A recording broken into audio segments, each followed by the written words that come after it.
Insya Allah pada malam ini kita akan melaksanakan presentasi di kelompok ketiga, yaitu mengenai peran filsafat dalam pengembangan IPTEX yang akan dipresentasikan oleh Bapak Gani Ramdhani dan juga Bapak Muhammad Kartika. Saya langsung saja kepada kelompok ketiga dari Pak Gani dan Pak Kartika dipersilahkan. Iya, baik. Terima kasih Bu Puja Sagita atas kesempatannya. Saya izin share screen.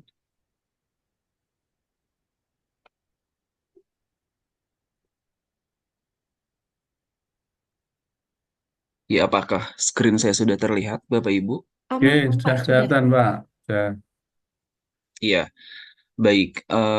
Saya mulai saja ya untuk mempersingkat waktu. Selamat malam. Assalamualaikum warahmatullahi wabarakatuh. Iya, hari ini adalah pertemuan kelima ya untuk kami kelompok tiga dalam kuliah Etika Keilmuan. Malam ini saya dengan Bapak Muhammad Kartika akan membahas dengan judul Peran Filsafat dalam Pengembangan IPTEX. Iya, tujuan dari agenda malam hari ini adalah yang pertama menjelaskan peran filsafat dalam pengembangan IPTEX, kemudian yang kedua adalah menunjukkan pentingnya filsafat dalam membentuk cara berpikir kritis dan etis. Kemudian yang ketiga adalah menyadarkan tentang pentingnya refleksi filosofis dalam penggunaan IPTEX. Nah, peran filsafat dalam pengembangan ilmu pengetahuan, teknologi, dan seni cukup besar ya Bapak Ibu, karena filsafat ini menjadi akar yang memberi arah, landasan, serta batasan etis bagi perkembangan IPTEX. Berikut beberapa perannya. Yang pertama adalah landasan epistemologis tentang pengetahuan. Filsafat menjawab pertanyaan apa yang disebut pengetahuan, kemudian bagaimana cara kita mengetahuinya. Dengan dasar ini, ilmu dapat dibangun secara sistematis, terukur, dan dapat dipertanggungjawabkan. Kemudian yang kedua adalah landasan ontologis tentang hakikat realitas. Filsafat membantu menjelaskan apa yang diteliti oleh ilmu dan teknologi. Misalnya dalam sains, apakah realitas hanya yang empiris atau termasuk non-empiris? Kemudian yang ketiga adalah landasan aksiologis tentang nilai dan etika.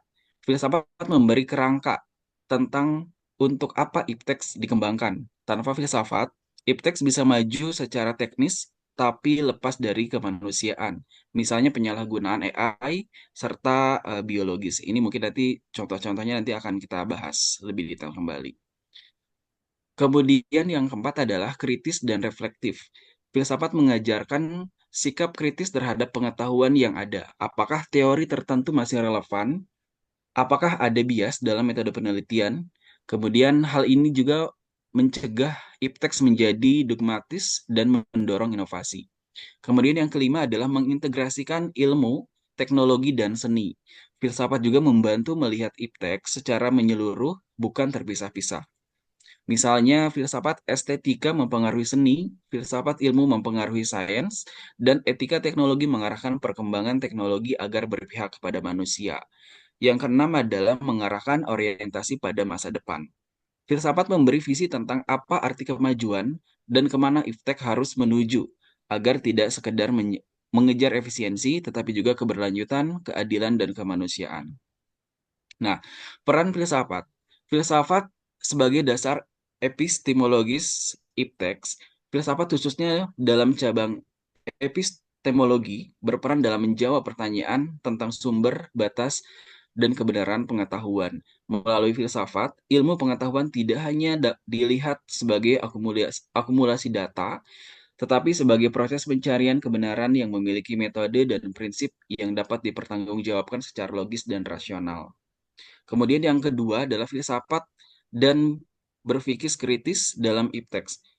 Mengembangkan teknologi dan seni tidak dapat dilepaskan dari proses berpikir kritis. Filsafat melatih kemampuan untuk mempertanyakan asumsi, menilai argumentasi, dan menyusun pemikiran secara sistematis. Hal ini sangat penting dalam proses inovasi dan penemuan di bidang IPTEX. Tanpa berpikir kritis, perkembangan iptek berisiko menjadi tidak terarah dan sekedar menjadi alat komersil dan kekuasaan. Kemudian yang ketiga adalah filsafat sebagai kompas etika. Filsafat moral atau etika berperan dalam menilai dampak dari iptek terhadap manusia dan lingkungan. Contohnya adalah dalam bidang bioteknologi dan kecerdasan buatan atau yang biasa kita sebut AI, di mana pengembangan teknis harus selalu diimbangi dengan pertimbangan etis yang matang. Kemudian yang keempat adalah filsafat memberikan perspektif holistik. Filsafat membantu melihat iptek tidak hanya sebagai alat atau hasil praktis, tetapi juga sebagai bagian dari dinamika kebudayaan dan peradaban.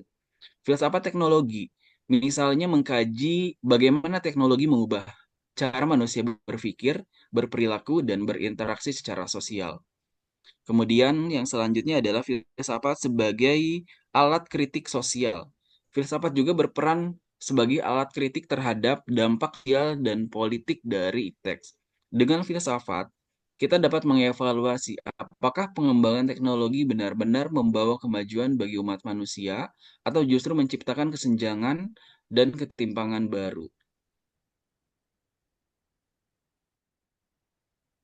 Iya, selanjutnya untuk peran-peran filsafat dalam pengembangan teknologi modern akan disampaikan oleh Bapak Muhammad Kartika. Kami persilahkan, Pak. Baik, terima kasih Pak Gani. Selamat malam, Prof. Heri dan teman-teman dari paper dan eh, lainnya. Ya, berikut beberapa contoh untuk peran filsafat dalam pengembangan iptek. Pertama, kecerdasan buatan atau AI, Artificial Intelligence. Secara epistemologi, filsafat ilmu membantu bertanya, apakah kecerdasan mesin sama dengan kecerdasan manusia? Itu yang mungkin kita bisa diskusikan. Juga mengenai etika. Filsafat moral memberi batasan. Misalnya, AI tidak boleh dipakai untuk manipulasi sosial seperti deepfake lah atau propaganda di media sosial dan sebagainya. Berikutnya aksiologi, di mana perkembangan AI diarahkan untuk membantu manusia, misalkan untuk kepentingan kesehatan dalam bentuk alat-alat diagnosis dan lain-lainnya, untuk kepentingan kemajuan pendidikan, yang mana bukan menggantikan martabat kita sebagai manusia. Next.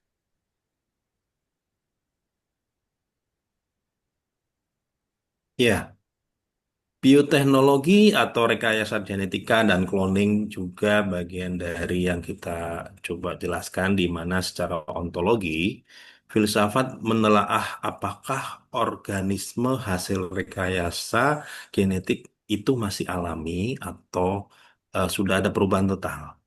Secara etika juga muncul perdebatan tentang hakikat kehidupan.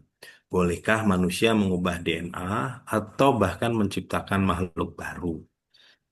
Secara aksiologi, teknologi ini diarahkan untuk mengatasi kelaparan dan penyakit, bukan sekedar demi keuntungan industri. Secara bioteknologi. Next.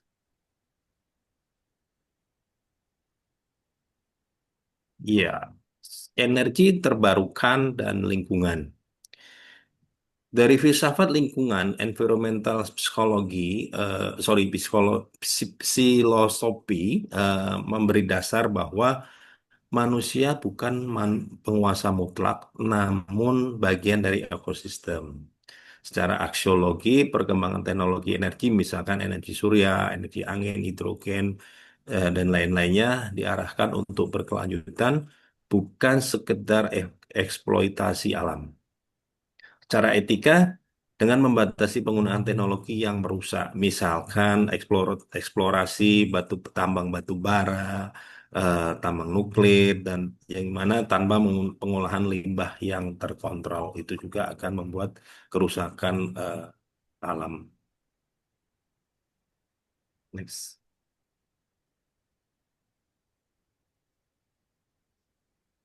Dari sisi seni digital dan kreativitas, secara estetika atau filsafat seni, bisa memberi pertanyaan, apakah karya seni buatan AI bisa disebut seni sejati? Itu juga salah satu isu. secara ontologi membedakan mana karya seni manusia yang mengekspresikan perasaan, mana produk yang algoritma, di mana memang seni ini kan kadang dengan ekspresi perasaan mungkin fine tune-nya atau passion-nya akan berbeda dengan yang produk robot atau AI. Aksiologi, teknologi seni digital dipakai untuk memperluas kreativitas, bukan menggantikan seniman. Itu yang paling penting. Next.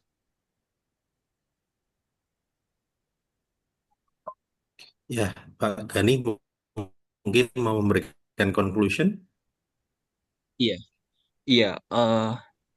Berdasarkan hasil apa yang disampaikan, kita dapat ambil kesimpulan bahwa filsafat memiliki peran penting dalam pengembangan ipteks. Ia memberikan landasan epistemologis, melatih berpikir kritis, kemudian membentuk kompas etika, menawarkan perspektif holistik, serta menjadi alat kritik sosial. Tanpa filsafat, ipteks berisiko berkembang secara teknis namun kehilangan arah moral, sosial, dan kemanusiaannya.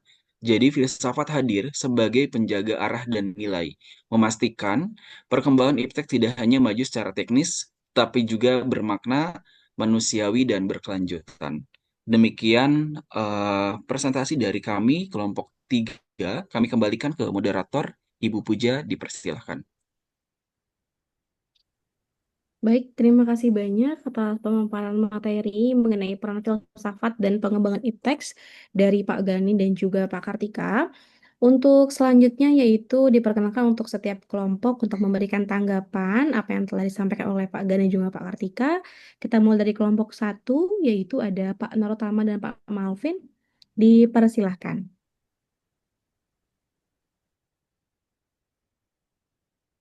Oke, halo. Apakah suara saya terdengar? Sudah terdengar Pak Malvin? Oke, terima kasih waktunya Bu Puja ya. Mungkin pertanyaan saya kan terkait tadi karya seni lukisan tadi ya dengan penciptaan dari AI. Itu nanti menurut cabang filsafat itu mengapa ya kok bisa sampai muncul kasus seperti ini terus gimana nanti dari segi filsafat itu penyelesaiannya seperti apa? Apakah itu apa namanya sopan atau enggak gitu mungkin seperti itu kalau dari saya. Baik Pak Malvin, sebelumnya izin konfirmasi untuk teman-teman semua. Jadi untuk sesi pertanyaan nanti akan kita buka sesinya, akan tetapi untuk di awal ini kita memberikan tanggapan terlebih dahulu mengenai pemaparan yang telah disampaikan oleh Pak Gani juga Pak Kartika. Mungkin dari Pak Narotama ataupun Pak Malvin ada tanggapan dari presentasi yang telah disampaikan oleh Pak Gani dan Pak Kartika. Nanti untuk pertanyaan akan bisa diberikan ketika sesi pertanyaan. Bu Sagita, Iya, hadir Prof. materi ini di-share di apa? Ma- Filenya, soft filenya. untuk materi ini Pak ada Gani sudah share di Google Drive atau di grup? Oh iya, belum Prof. Saya mungkin share langsung ya di Share biar grup etika. teman-teman sempat baca. Oh baik, baik Prof.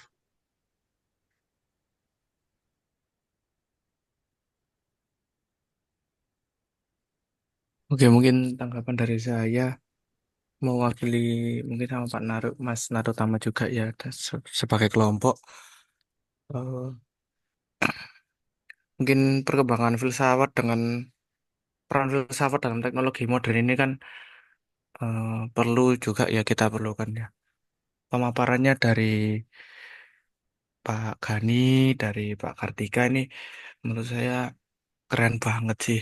Gimana mengintegrasikan antara si filsafat ini tadi dengan apa yang terjadi saat ini kan ya. Seperti itu.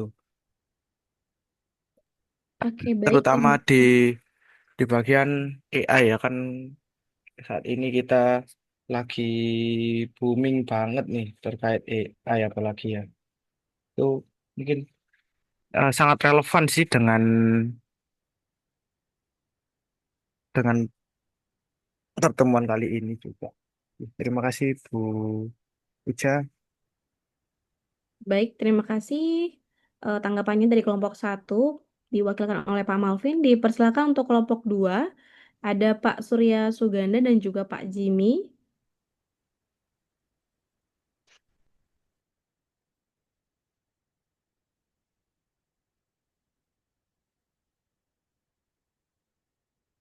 Halo, apakah di sini ada Pak Surya Suganda atau Pak Jimmy Wijaya? Oke, kalau memang belum ada, kita lanjut ke kelompok ketiga. Ini kelompok ketiga, kelompok keempat berarti. Kelompok keempat ada Bu Cici Anggraini dan Pak Go Gunawan. Boleh dipersilakan untuk memberikan tanggapan kepada kelompok ketiga. Ya, selamat malam Pak Gani dan Pak Kartika.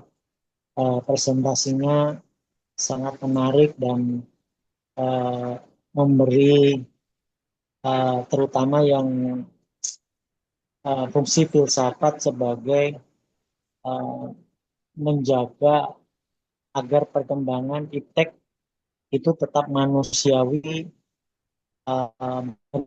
moral dan berkelanjutan.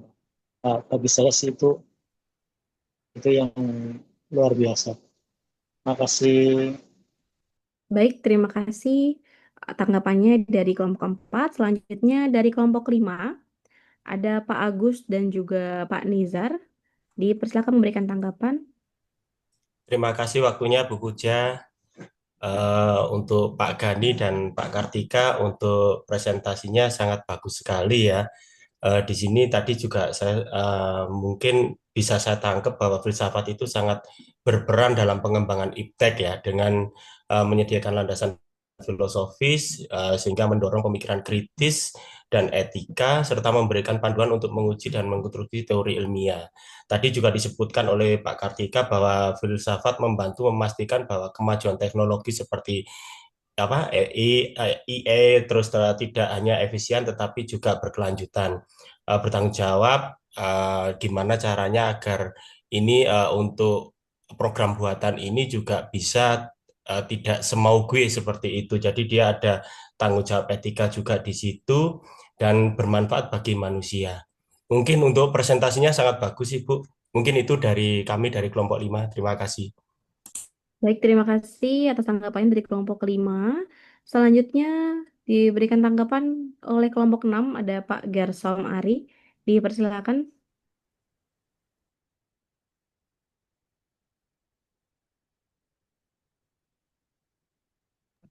Halo, Pak Gersom. Oke, kita lanjut dulu ya. Lanjut ke kelompok ketujuh. Bisa menanggapi dari Pak Fajar atau Pak William.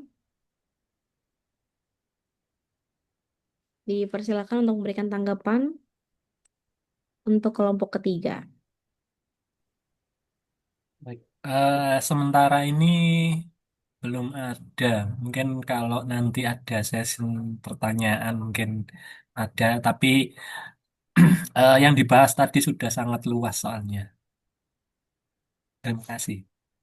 Oke, baik. Terima kasih atas tanggapannya. Selanjutnya dari kelompok 8 ada Siska Yuli dan Puja Sagita dan dengan saya sendiri. Saya ingin memberikan tanggapan untuk kelompok ketiga untuk presentasinya yang telah disampaikan sangat baik. Mungkin ada beberapa kalimat tadi di PowerPoint yang cukup panjang dan formal. Jadi sehingga di slide ini terlihat kurang to the point aja. Terus juga mungkin ada kata-kata yang kurang konsisten antara iptek ataupun iptek seperti itu. Itu dari kelompok 8, perwakilan dari saya. Selanjutnya dipersilakan dari kelompok 9. Ada Bu Meka Farika dan Bu Karina. Dipersilakan. Iya, selamat malam. Terima kasih Bu Puja atas ini kesempatannya. Dari kelompok 9 sih, menurut kami presentasinya cukup menarik. Dan topiknya juga ini sangat menarik sekali ya, karena bisa ngasih kita insight bahwa ternyata si etika ini berperan juga dalam pengembangan iptek gitu. Dan itu tadi dijelaskan juga sama Pak Gani, dan Pak Kartika bahwa pakai contoh-contoh yang jelas gitu di kehidupan nyata. Jadi benar-benar bikin saya lebih aware lagi. Oh, ternyata etika itu bisa diterapkan dalam pengembangan iptek. Sekian. Terima kasih. Baik, terima kasih atas perwakilan dari kelompok 9. Tadi ada yang belum memberikan tanggapan dari kelompok 2. Ada Pak Surya Suganda dan juga Pak Jimmy Wijaya. Apakah sudah hadir? Pak Surya, Pak Jimmy. Oke, baik. Kalau belum ada, lanjut yang terakhir yaitu tanggapan dari kelompok 6, Pak Gersom. Apakah sudah ready, Pak Gersom?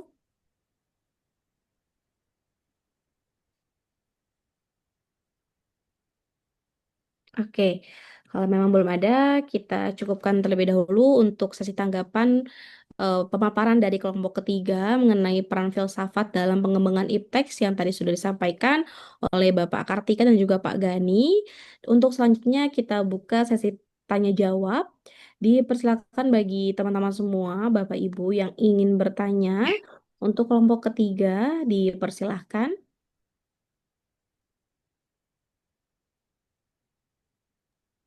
Penyaji belum diberi kesempatan menanggapi. Oh, Masya Allah, siap, siap, Prof. Dipersilakan untuk Prof. Hari untuk memberikan tanggapan. Loh, enggak gitu, Bu Sagita.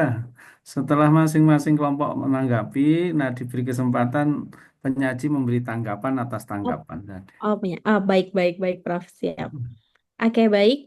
Selanjutnya, untuk para penyaji, untuk memberikan tanggapan kembali kepada teman-teman yang sudah memberikan eh, tanggapan nih untuk kelompok ketiga dari Pak Kartika dan Pak Gani, dipersilahkan.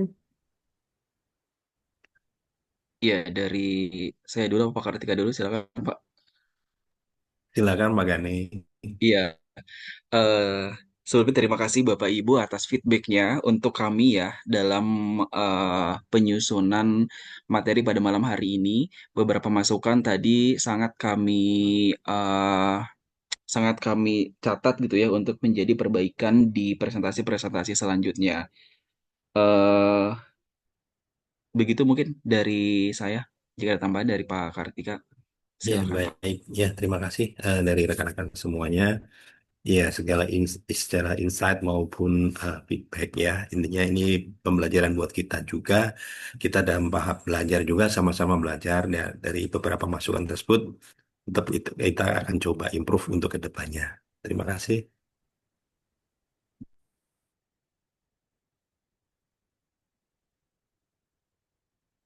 Ya, silakan dikembalikan lagi ke moderator, Ibu Puja. Terima kasih. Baik, terima kasih dari kelompok ketiga. Selanjutnya kita buka sesi tanya jawab. Dipersilakan bagi teman-teman semua, Bapak Ibu yang ingin bertanya kepada kelompok ketiga, dipersilahkan.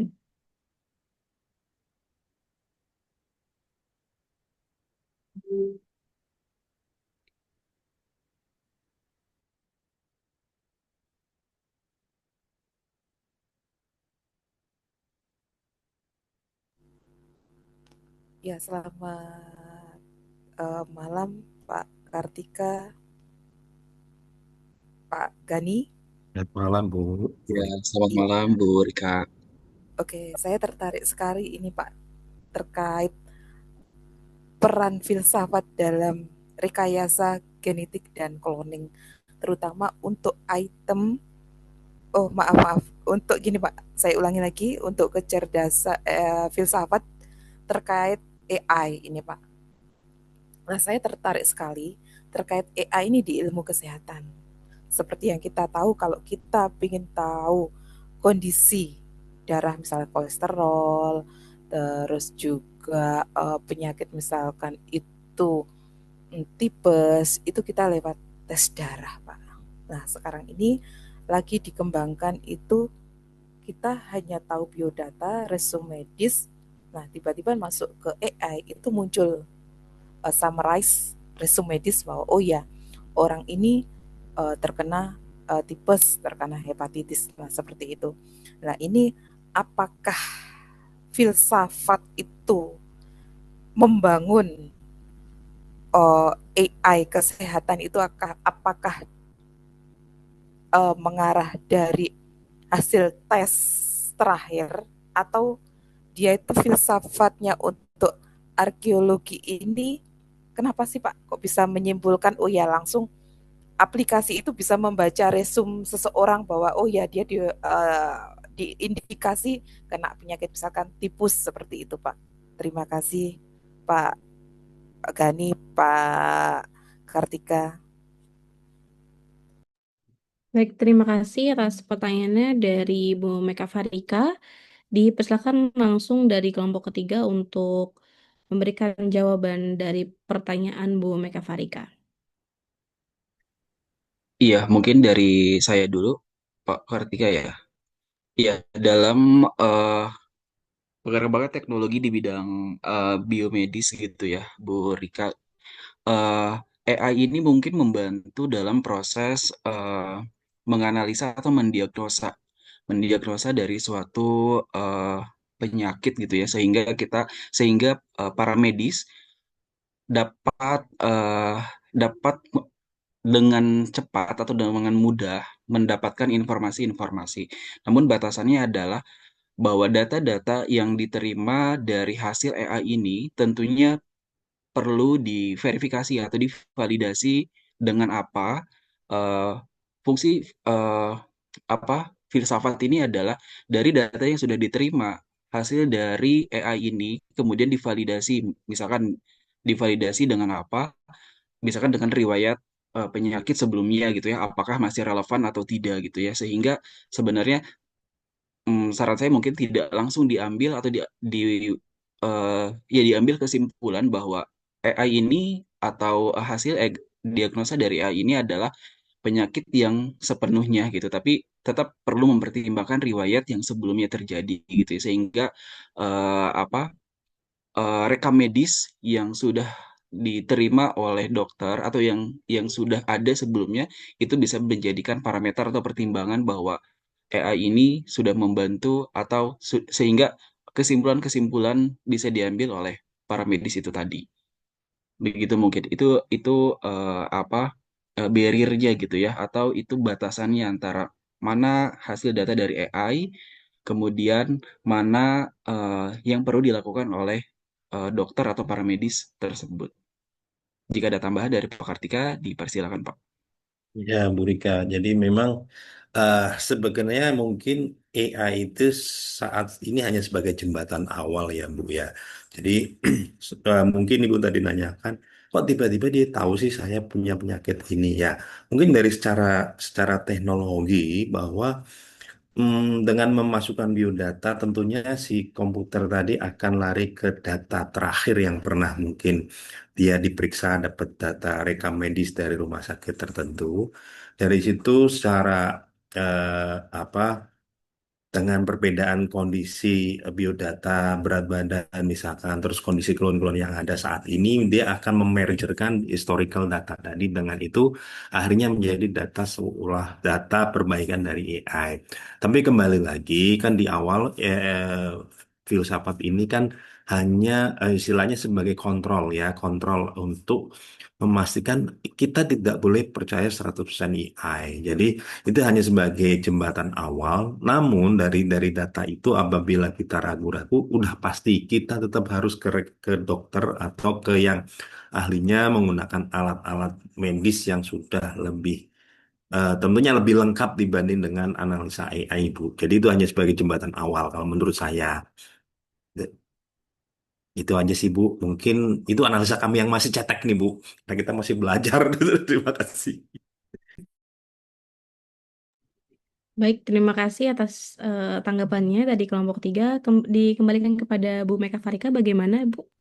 Ya, terima kasih Pak Gani, Pak Kartika. Ini juga suatu ini ya pengetahuan juga. Oh ya, ternyata kesimpulannya di situ. Tapi untuk bahwa ini hasil filsafat terkait AI ini juga tidak bisa disalahgunakan dalam arti tadi kesimpulannya Pak Kartika.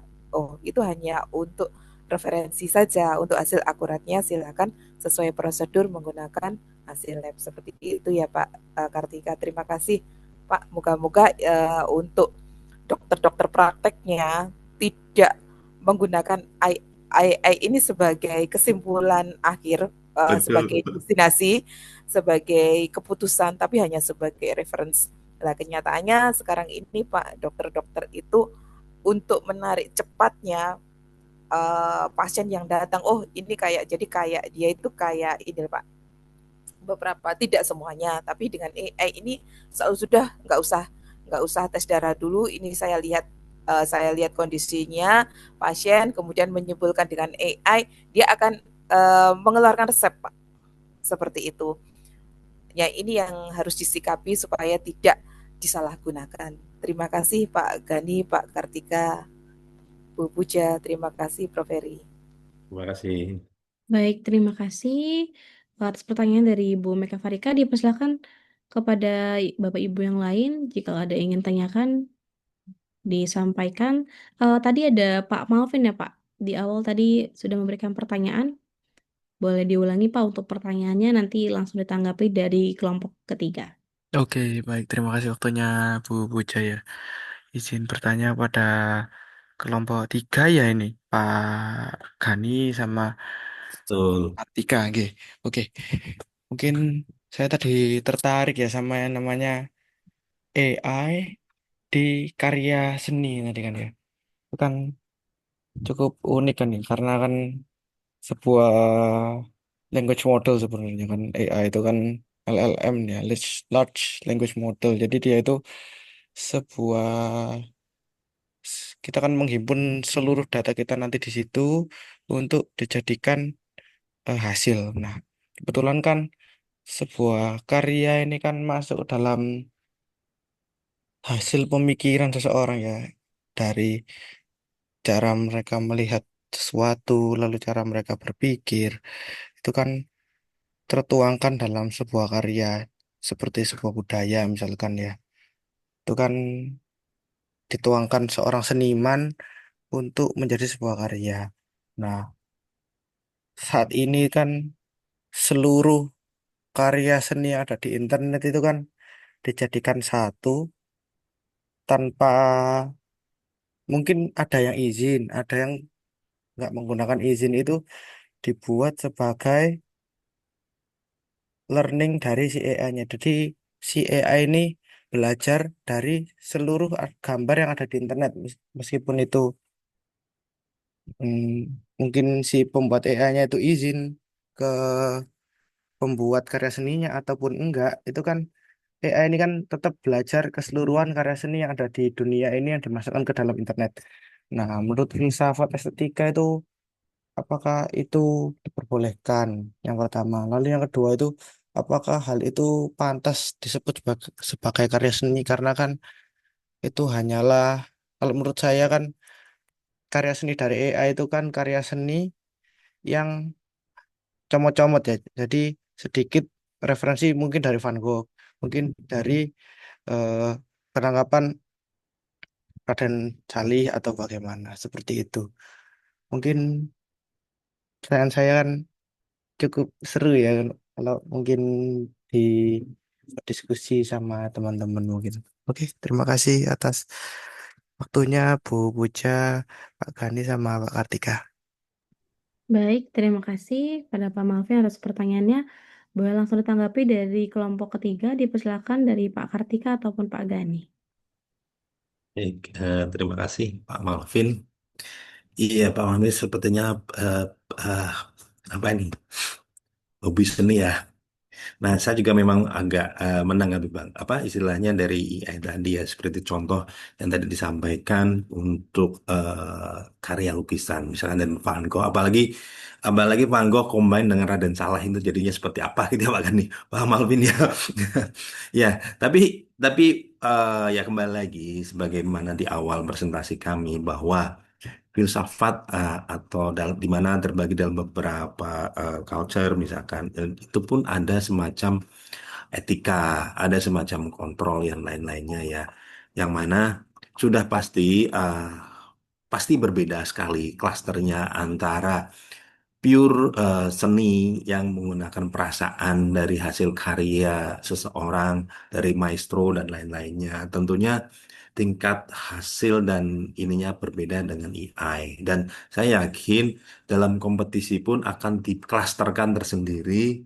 AI compete dengan AI dan karya seni murni akan compete dengan karya seni murni. Jadi itu sih Pak Malvin. Memang bagian dari teknologi itu pasti ada yang duplikasi atau plagiat dan lain-lain pasti akan muncul. Ya kalau kita bicarakan lagi dengan pertanyaan Pak Malvin bahwa eh, nilainya seperti apa sih hasil karya ya roh tulis cuma nulis ketik-ketik komen-komen jadi karya seni itu nilainya ya mungkin kembali lagi itu tetap ada istilahnya seni kan tapi seni dalam artian batasan eh, cakupan AI mungkin gradingnya akan berbeda dengan yang pure dari seni dari para maestro atau seniman mungkin dari saya seperti itu terima kasih Pak Gani mungkin mau menambahkan.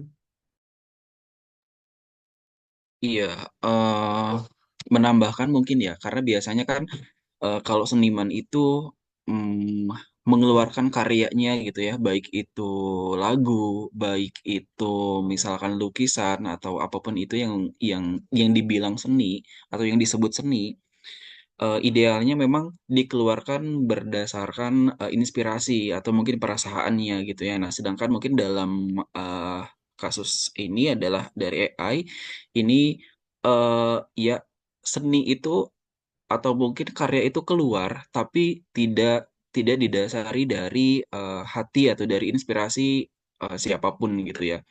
Nah, itu mungkin tanggapan dari saya. Nah, kemudian yang kedua berkaitan dengan hak haki gitu ya, hak kekayaan intelektual gitu secara hukum.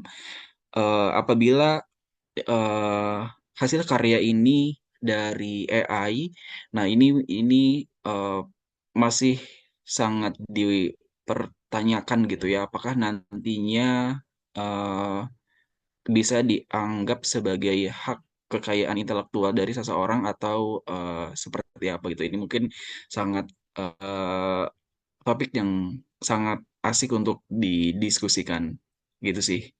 Dari kami begitu Pak Malvin, saya kembalikan kembali.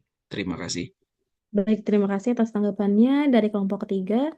Bagaimana dari penanya Pak Malvin? Apakah ada tanggapan?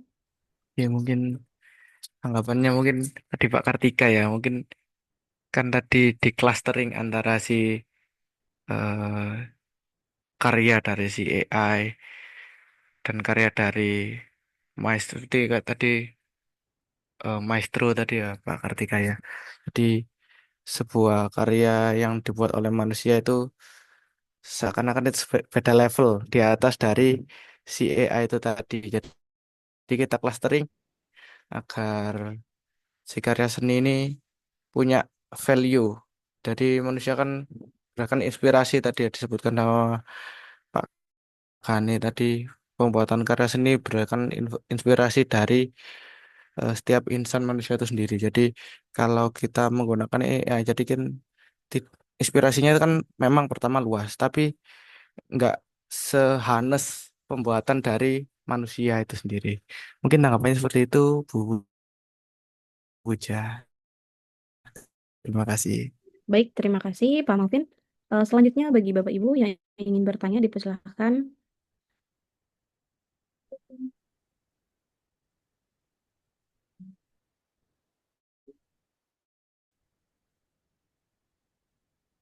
Bagaimana Bapak Ibu yang lain? Apakah ada yang ingin ditanyakan kepada kelompok ketiga ataupun memberikan tambahan jawaban dari kelompok ketiga? Dipersilahkan.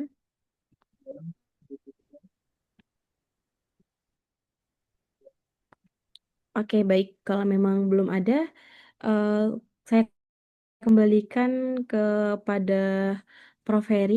Dari Prof. Heri mungkin ada tambahan ataupun tanggapan mengenai dari pembahasan pada malam hari ini, yaitu mengenai peran filsafat dalam pengembangan ipteks. Kepada Prof. Heri, dipersilakan, Prof. Baik, terima kasih Bu Sagita, terima kasih Pak Gani dan Pak Kartika. Ya, juga Bapak Ibu yang setelah aktif, yang belum dengar suaranya tadi, yang Pak Surya Suganda, ya Pak Gonda, Pak Nizar, Bu Yosi, tadi belum.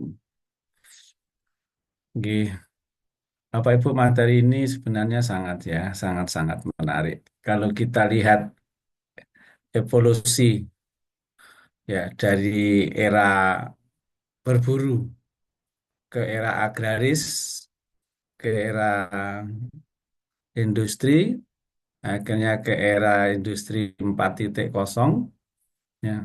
Dan akhirnya sekarang kita masuk ke masyarakat 5.0, Society 5.0 itu. Yang intinya prestasi ekonomi harus mampu meminimalkan kesenjangan sosial. Jadi prestasi ekonomi yang didukung oleh era digital itu tadi. Ini. Tadi menarik yang disampaikan Pak Gani sama Pak Kartika di kesimpulan tadi itu. Sebelum kesimpulan tadi Pak apa sebelum kesimpulan tadi menyampaikan Pak Kartika yang khususnya terkait dengan seni digital dan kreativitas tadi. Apakah karya seni buatan AI itu bisa disebut seni sejati? Nah, itu. Barangkali kalau berpikir logis, ya nggak masalah. Tapi kalau menggunakan perasaan, karena apa? Karena etika itu dunia rasa hati. Ya, kalau ilmu teknologi itu bicara tentang akal. Tapi ketika bicara yang tadi, aksiologi terkait dengan etika itu perasaan masuk. Disampaikan sebelum kesimpulan oleh Pak Kartika tadi, ontologi itu ya membedakan mana karya seni manusia yang mengekspresikan perasaan, mana yang semata-mata produk algoritma itu tadi. Sehingga aksiologinya seni digital dipakai untuk memperluas kreativitas. Ya, seni digital dipakai untuk memperluas kreativitas, bukan menggantikan seniman. Ya. Teknologi itu sangat memberikan kemudahan dalam organisasi, tetapi teknologi tidak bisa menggantikan peran manusia ketika sudah melibatkan tadi itu perasaan atau etika. Oleh karena itulah dalam melakukan bisnis kita itu mesti terikat dengan 3 prinsip, 3P, triple button itu. Yang satu, bisnis itu harus orientasinya profit, tapi juga harus peduli terhadap people, kemanusiaan, dan juga harus peduli terhadap planet, yaitu lingkungan. Nah, kalau secara logika, ya orang berpikirnya yang penting profit, orientasinya pada keuntungan. Hmm. Kalau kita hanya berpikir logika, tetapi ketika kita berpikir etika, itu nggak bisa semata-mata kita hanya orientasi profit. Itu yang dikatakan filsafat bisa menjadikan sebagai landasan untuk ya epistemologi dan akhirnya mendapatkan aksiologi tadi. Nah, yang tadi rame dibicarakan terkait dengan AI. Di samping yang tadi Bu Rika apa mengkaitkan dengan masalah medis kesehatan tadi. Sehingga saya share itu Bu Rika dan Bapak Ibu, panduan penggunaan AI khususnya untuk di perguruan tinggi, untuk akademisi. Kalau Bapak Ibu baca di halaman 40 atau 3840 ya di panduannya itu Bapak Ibu bisa bisa cek bahwa etika penggunaan ini AI untuk pembelajaran dalam panduan terdiri 4 hal. Satu, harus memiliki integritas akademik sebagai perwujudan nilai-nilai utama sebuah perguruan tinggi. Jadi nilai-nilai utama perguruan tinggi itu harus berintegritas, menjaga kejujuran. Ya, Bapak Ibu menjaga kejujuran. Oleh karena itulah kalau plagiasi masih ditolerir 20%, AI sekarang ini toleransinya maksimal 30%. Sehingga kalau Bapak Ibu nanti ya, membuat karya tesis, sebelum diujikan harus cek Turnitin dan cek tentang apa produk AI. Nah, boleh menggunakan tapi maksimal 30 dan Bapak Ibu harus mencantumkan itu. Itu bukti integritas kejujuran. Itu sebenarnya hanya sekedar pengendalian. Substansinya sebenarnya juga belum pas, tidak menyelesaikan masalah toolnya itu. Ya. Karena yang dibutuhkan yang utama sebenarnya masalah kejujuran. Nah, tapi secara berpikir filosofis itu condong kepada kemanusiaan, pada kemanusiaan. Nah, berbeda dengan tingkatan kebenaran di atas filsafat, yaitu agama, akan berbeda. Kalau secara agama, kalau di Hindu kita jelas mengenal Trihita Karana, ya, yang namanya parahyangan, yang namanya pawongan dan namanya palemahan. Parahyangan itu harmonisasi hubungan dengan Tuhan. Sementara pawongan itu harmonisasi hubungan dengan kemanusiaan.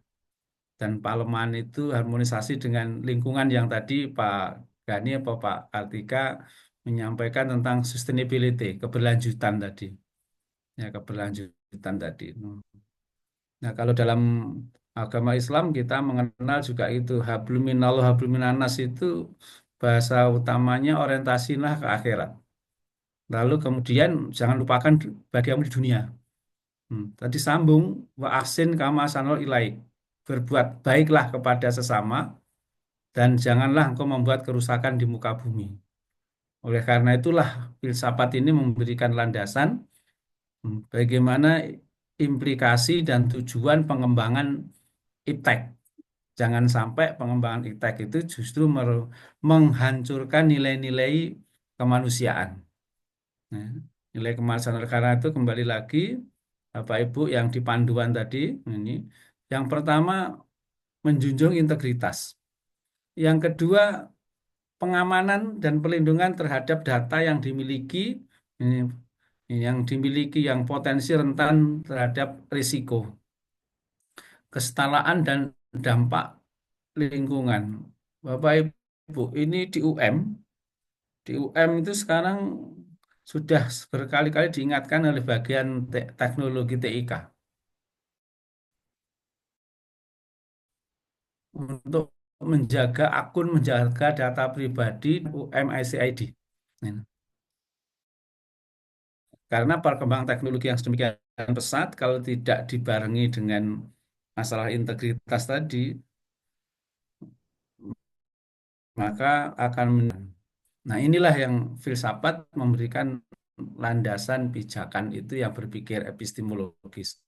Kesimpulan menarik yang disampaikan oleh tim penyaji tadi, apa kesimpulannya tadi Bapak Ibu? Di kesimpulan itu tertulis, filsafat memiliki peran penting dalam pengembangan iptek. Mendapatkannya, nggih, melatih berpikir kritis, membentuk kompas etika, membentuk kompas etika, kemudian menawarkan perspektif yang holistik menjadi alat kritik sosial. Yang kesimpulan kalimat ini berikutnya, tanpa filsafat, iptek berisiko berkembang secara teknis namun kehilangan arah moral, sosial, dan kemanusiaan. Jadi filsafat hadir sebagai penjaga arah dan nilai, memastikan iptek ini tidak hanya maju secara teknis tetapi bermakna manusiawi, ya, berkelanjutan, ya, bermakna manusiawi dan berkelanjutan memahami tentang filsafat. Karena dengan belajar filsafat itu akhirnya itu tadi menjadi orang arif dan bijak, ya, cinta kepada ini, ya, pada cinta pada apa Bapak Ibu ini, dan memahami betul-betul keragaman. Ini tadi mohon nanti itu yang panduan penggunaan AI itu juga dibaca, ya, dibaca karena itu akan berkelanjutan pemanfaatannya. Ini Bapak Ibu. Nah, saya ingin sampaikan lebih itu. Yang pertama, Jangan gantungkan hidupmu, sandarkan hidupmu pada harta. Ya, pada harta. Maka engkau pasti akan merasa kurang. Artinya seberapapun banyaknya harta yang dikumpulkan, kalau kita mengukur bahagia itu dari harta, pasti selalu merasa kurang. Makanya faktanya walaupun gaji dinaikkan, korupsi tetap jalan terus. Yang kedua, jangan kau sandarkan pada harga diri, pada harga diri. Pasti suatu saat kamu akan jatuh dalam kehinaan. Dan fakta itu sudah nampak di depan mata kita. Dan mengumpulkan harta, ya, merasa kurang, akhirnya seperti yang terjadi. Harga diri menjadi terhina. Dan yang terkait dengan materi kita, yang ketiga, jangan kau sandarkan, ya, kau tergantung pada akal pikiranmu. Pasti suatu saat kalau engkau hanya menggantungkan pada akal pikirmu, engkau akan tersesat. Akan tersesat. Oleh karena itulah, sandarkanlah pada Tuhanmu, engkau tidak akan tersesat, engkau tidak akan terhina, dan engkau selalu merasa cukup. Ini artinya berfilsafat yang tidak didasarkan pada apa keyakinan agama bisa jadi membuat kita tersesat. Bapak Ibu, mohon maaf, sekiranya ada yang mengikuti berita viral terkait dengan salah satu hmm, dosen UIN, itu dosen filsafat. Ya, dosen filsafat yang akhirnya katanya dipecat karena yang memviralkan tuh akun mahasiswa dari UB, dan minta rektor UB untuk memecat mahasiswa itu. Karena beliaunya berpikir filsafat melihat hakikat, tapi tidak dibarengi dengan keseimbangan syariatnya. Oleh karena itu sekali lagi kita mengenali filsafat, tapi jangan sampai lepas berpikir tanpa koridor apa pemaknaan. Ini Bapak Ibu sekalian. Jadi sebagai tambahan itu Bu Sagita, kalau masih ada yang mau apa memberikan tanggapan, monggo silahkan. Baik, terima kasih banyak untuk Prof. Heri atas tambahannya. Dipersilakan mungkin dari Bapak Ibu sekalian, ada yang ingin menanggapi ataupun bertanya, dipersilakan.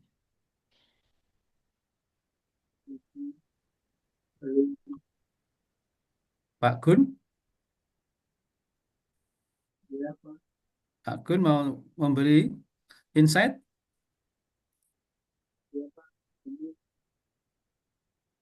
Mohon maaf, Pak, suaranya kecil, Pak.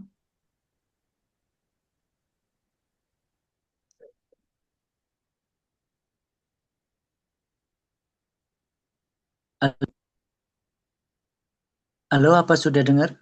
Oke, Sudah, Pak, sudah sudah dengar jelas. Pak Gun. Silakan Oh Pak Gun. iya, iya. Ya Pak, saya mohon izin bertanya Pak. Kan filsafat sebagai istilahnya kompas untuk iptek Pak ya. Kapan hari saya membaca berita. Jadi ceritanya begini Pak. Ada seorang pasangan suami istri yang nggak bisa punya anak gitu ya. Nah, terus iptek itu teknologi itu menyediakan ilmu atau pengetahuan bayi tabung. Nah, tapi bayi tabung ini sel bayi ini nggak dimasukkan di ibu kandungnya gitu. Ini dimasukkan ke wanita lain yang memungkinkan untuk mengandung bayi itu. Nah, singkat cerita, bayi itu lahir dan menjadi perebutan antara dua wanita. Yang satu ibu yang mengandung, yang satu lagi ibu yang mempunyai secara genetik gitu yang mempunyai sel telurnya bayi itu.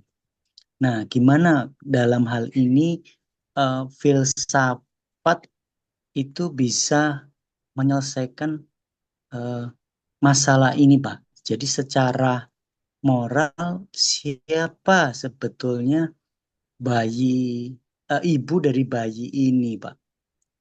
Nah, ini kasusnya sampai saya dengar terjadi di luar negeri dan masuk ke meja hijau gitu. Nah, sampai heboh gitu ya. Saya baca artikel seperti itu. Nah, mungkin gimana kalau insight-nya dari Prof. Heri nih. Makasih. Baik, terima kasih Pak Gun. Ada Bapak Ibu yang mau menyampaikan pandangan? Bu Cici mau menyampaikan?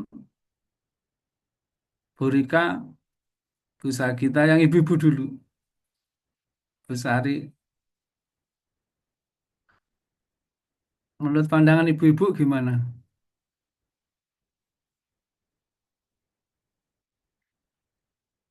Tadi kok ada yang bahas cloning juga tadi sepertinya, Pak Gani tadi nyinggung cloning Pak Gani ya.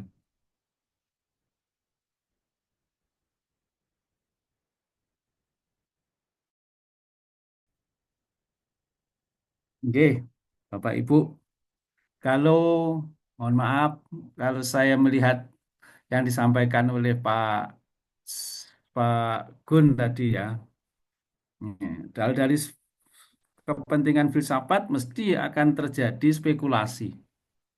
Karena kebenaran filsafat itu spekulatif. Makanya ada aliran-aliran filsafat. Ya, aliran filsafat. Dan dari filsafat itu lahirlah ilmu yang kadang-kadang akhirnya ke hukum, menyangkut masalah hukum. Tapi kalau dari perspektif agama, dari perspektif kebenaran absolut ini, yang jelas agama itu apa makosid namanya makosid syariah, tujuan syariah itu melindungi agama, melindungi jiwa, melindungi akal, melindungi harta, dan melindungi keturunan. Dan melindungi keturunan. Oleh karena itulah semua ilmu yang berkembang produk dari apa pikiran dan teknologi itu harus dikembalikan kepada koridor itu. Sehingga koridornya kalau dalam bahasanya itu semua ibadah itu haram kecuali ada perintah, semua muamalat perkembangan teknologi dipersilahkan sampai muncul larangan. Sampai muncul larangan. Nah, terkait dengan bayi tabung itu dulu diperbolehkan ya selama itu dari suami istri. Tapi ketika sudah masuk ke kandungan orang lain, nah itu yang akhirnya memang menjadi polemiknya. Sehingga kalau tadi Pak Gunawan tanya secara filosofis bagaimana? Secara filosofis ya, sangat tergantung pada filosofnya. Karena perbedaan pandang itu menjadi sangat memungkinkan dalam kerangka filsafat. Tapi dalam kerangka tolok ukur kebenaran agama akan berbeda, ya, akan berbeda.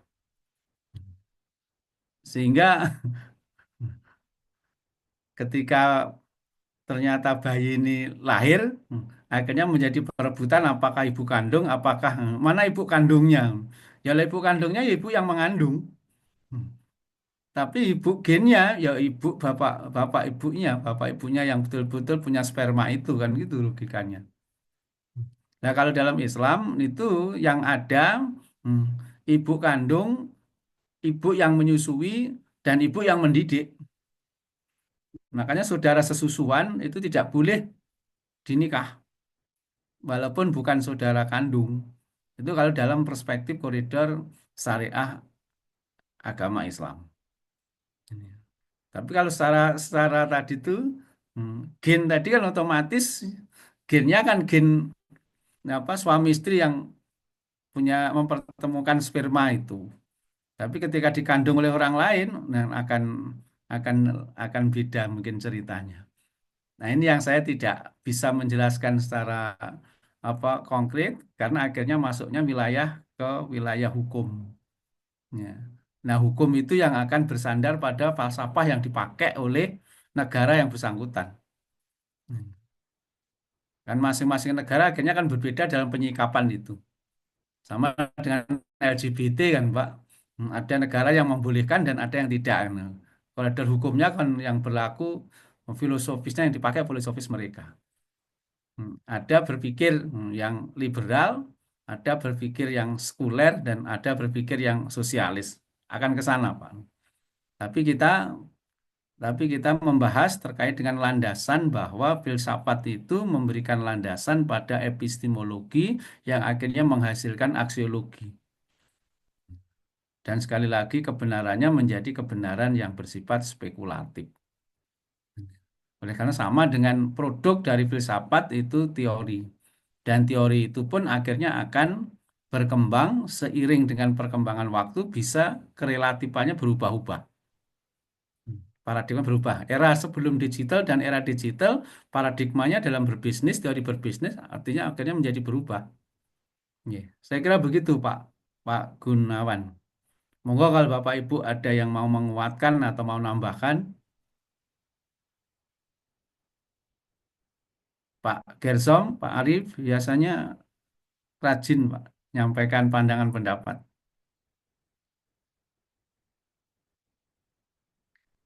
Belum ada. Pak Gani, monggo silahkan. Pak Gani dan Pak Kartika. Kalau ada yang mau disampaikan. Cukup, Bro. Cukup ya. Jadi begitu Pak Gun ya, dari perspektif filsafat sangat tergantung ya produk hukumnya itu ngikuti aliran filsafat yang mana. Ya. Sehingga keputusannya nanti mesti keputusan pengadilan dan keputusan pengadilan itu mesti didasarkan pada saksi dan sekaligus terhadap filosofi yang dijadikan dasar untuk itu. Ya. Oke, Bapak Ibu, kalau memang dirasa cukup dan kesimpulan presentasi tadi itu bisa dipetik ya substansinya, silahkan bisa kita akhiri Bu kita ya. Ya. Terus Baik, terang sebelum tadi saya memang pengen pikiran saya nanti 8:30 selesai dulu ya karena padatnya kegiatan. Oke. siap. Baik, Prof. Baik, terima kasih banyak atas presentasinya pada malam hari ini. Luar biasa. Pembahasannya sangat keren dan banyak sekali teman-teman juga tadi yang memberikan pertanyaan dan pandangan juga. Terima kasih kepada Pak Kartika dan Pak Gani atas pembahasannya mengenai peranan filsafat dalam pengembangan ipteks dan teman-teman sudah bertanya dan menanggapi. Semoga teman-teman semua dalam keadaan sehat semua. Amin amin ya rabbal alamin. Dan terima kasih juga kepada Prof. Heri yang sudah bersedia meluangkan waktunya juga untuk diskusi kita pada malam hari ini. Mungkin itu saja yang bisa saya sampaikan. Kurang lebihnya mohon maaf. Wassalamualaikum warahmatullahi wabarakatuh. Waalaikumsalam. Oke, Bapak Ibu, Waalaikumsalam terima kasih ya telah Bapak Ibu. bergabung dan warahmatullahi kita wabarakatuh. bisa Terima kasih Prof. Heri, besok ketemu dan ketemu minggu depan. Pak Gani, Assalamualaikum Pak warahmatullahi Kartika. wabarakatuh. Prof. Heri, terima kasih. Waalaikumsalam, Prof. Heri. Terima kasih, Prof. Terima kasih Prof. Tapi Prof. Bapak Ibu mohon izin ini untuk minggu depan ini metode penelitiannya siapa yang mau maju? Kalau nggak salah saya sama Bu Cici, Bu. Ini yang ini loh Pak, yang metode penelitian Pak. Prof Danar ya. Ya Prof Danar. Jadi kita tentukan dari sekarang biar dia nggak ngambek Pak. Dia sekarang sudah excited ngajar kelas kita. Paling tidak kita gini loh Pak, maksud saya paper mill itu biar maju dulu Pak. Entah nanti dari belakang dari BSI nggak mau maju, yang penting dari paper mill sudah menunjukkan diri gitu loh Pak. Ayo Pak, siapa Pak? Monggo. Yang Mas belum, Naru. yang belum. Yang Iya belum boleh, monggo. saya Bu Rika. Oke, Mas Gani sama siapa? Minggu Ya. depan kayaknya saya ini Mbak, nggak enak badan kayaknya minggu depan. Iya, kelihatan di depan kamera ingusan terus. Sama Mas Gani sama siapa ya? Mas Nizar, Pak Agus, Boleh Mbak saya, Bu? Karina. Oh ya, Mas Nizar sama Pak Gani ya. Oke ya, deal ya. Oke. Iya, boleh Bu Rika. Oke, oke, oke. Oke, thank you Pak. Makasih ya kerjasamanya. Selamat malam. Terima Selamat kasih. malam Bu Ya, Rika. Malam. Terima kasih. Selamat malam, Terima Bro. kasih Bu Ya, thank you. Rika.